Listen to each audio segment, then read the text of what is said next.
Tirupati bus stand సమీపంలో గత రాత్రి అర్ధరాత్రి భయాందోళన కలిగించేలాంటి దృశ్యాలు కనపడ్డాయని చెప్పాలి. ఏదైతే ఒకరికొకరు తలకాయలు పగలగొట్టుకుంటూ రాడ్లు కర్రలతోటి పరస్పరం దాడి చేసుకున్నటువంటి పరిస్థితి.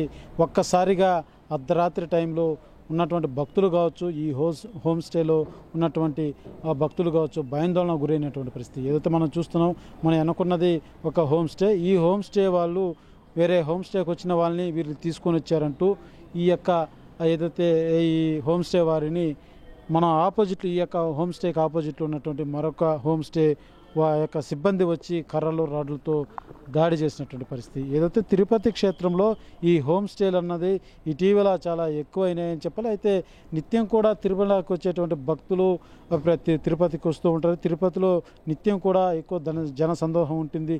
70,000 నుంచి 80,000 మంది భక్తులు రాకపోకలు సాగుతూ ఉంటాయి. తిరుపతి క్షేత్రంలో నిత్యం కూడా ప్రజలతో ఎక్కువ కిటకిటలాడేటువంటి తిరుపతిలో ఈ యొక్క వ్యాపారస్తులు ఏదైతే అనేక ఇటువంటి దాడులకు కావచ్చు, ఏదైతే వ్యాపార పరంగా పరస్పరం ఏదైతే వచ్చేటువంటి ఆ యొక్క భక్తులని వాళ్ళ స్టే హోమ్స్లు తీసుకువెళ్ళడానికో లేకపోతే హోటల్కి కావచ్చు, ఇలాంటి సంఘటనలు అయితే ఇటీవల తిరుపతిలో ఎక్కువ చోటు చేసుకుంటున్నాయని చెప్పాలి.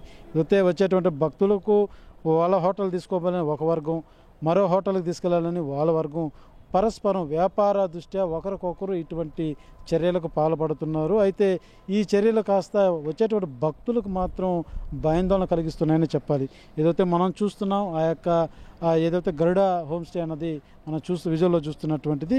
మరొక హోమ్ స్టే ఏదైతే డెక్కన్ సూట్ హోమ్ స్టే అనేది, ఈ సూట్ ఏదైతే ఇటుపక్క మనం చూడవచ్చు విజువల్స్. ఈ యొక్క హోమ్ స్టే సంబంధించినటువంటి సిబ్బందిని ఆ యొక్క గరుడ హోమ్ స్టే వాళ్ళు వచ్చి రాడ్లు కర్రలతో కొట్టినట్టుగా కూడా ప్రాథమికంగా మనకు అందుతున్నట్టు సమాచారం. ఒక్కసారి మనం ఆ యొక్క దాడి జరిగినటువంటి ప్రాంతం లోపలికి వెళ్ళి చూద్దాము. ఆ యొక్క ఉన్నటువంటి ఆ యొక్క జరిగినటువంటి విధానం చూస్తే భయాందోళన కలుగుతుంది. ఒక్కసారి అక్కడికి వెళ్ళేటువంటి ప్రయత్నం చేద్దాం.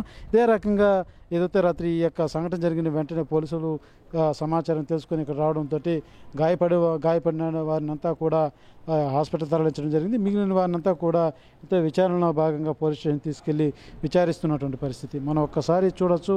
ఇంతా కూడా రక్తమైనటువంటి పరిస్థితి. ఏదైతే ఆడ చూస్తున్న ఒక బీరు బాటిల్తో తలకాయలు పాల్గొట్టుకున్నటువంటి పరిస్థితి. మా హోమ్ స్టేకి వచ్చిన వాళ్ళని మీ వాళ్ళు తీసుకొని వచ్చారంటూ ఇక్కడ పనిచేసేటువంటి వారిని వాళ్ళు దాడి చేసినట్టుగా తెలుస్తుంది.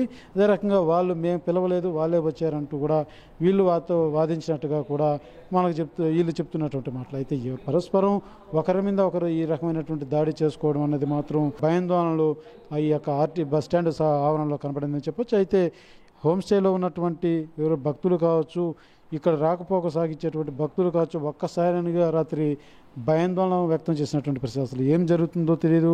ఆ రకంగా కర్రలు, కత్తులు, ఈ రకమైనటువంటి రాడ్లు ఎత్తుకొని పరస్పరం దాడి చేసుకోవడం ఏంటి అంటూ కూడా ఆవేదన వ్యక్తం చేస్తూ అందరూ భయాందోళనకు లోనైనటువంటి పరిస్థితి మనం చూడొచ్చు. ఒక్కసారిగా మొత్తం కూడా రక్తమైనటువంటి పరిస్థితి. దారుణంగా ఈ యొక్క గొడవ జరిగినట్టుగా మనం భావించాలి. అయితే రెండు వర్గాలుగా విడిపోయి ఈ రకమైనటువంటి దాడి చేసుకోవడం అన్నది ఒక రకంగా భయాందోళన గురి చేసినటువంటి పరిస్థితులు అని చెప్పాలి. అయితే వ్యాపార పరంగా ఎవరి వ్యాపారం వాళ్ళదిగా ఉంటుంది. అయితే ఈ రకంగా ఒకరిపై ఒకరు ఈ రకమైనటువంటి దాడి చేసుకోవడంతో భక్తుల్లో మాత్రం తీవ్ర భయాందోళన నెలకొన్నాయి. అయితే పోలీసులు దీన్ని విచారణ చేపట్టి ఏదైతే ఎవరైతే ఈ దాడి చేశారో వాళ్ళ మీద కేసు నమోదు చేస్తామంటూ కూడా పోలీసులు తెలియజేస్తున్నారు. అయితే హోమ్ స్టేల యొక్క నిర్వహణ ఇటీవల కొంత ఎక్కువ విమర్శలకు దారితీస్తున్న నేపథ్యంలో పోలీసులు రానున్నటువంటి రోజుల్లో మరింత భద్రతా దృష్ట్యా మరింత చర్యలు చేపట్టే దిశగా ముందడుగు వేయాలనేసి భక్తులు కావచ్చు, స్థానికులు కావచ్చు కోరుకుంటున్నటువంటి పరిస్థితి కనబడుతుంది. కెమెరా పర్సన్ కోటితో సురేష్, RTV తిరుపతి.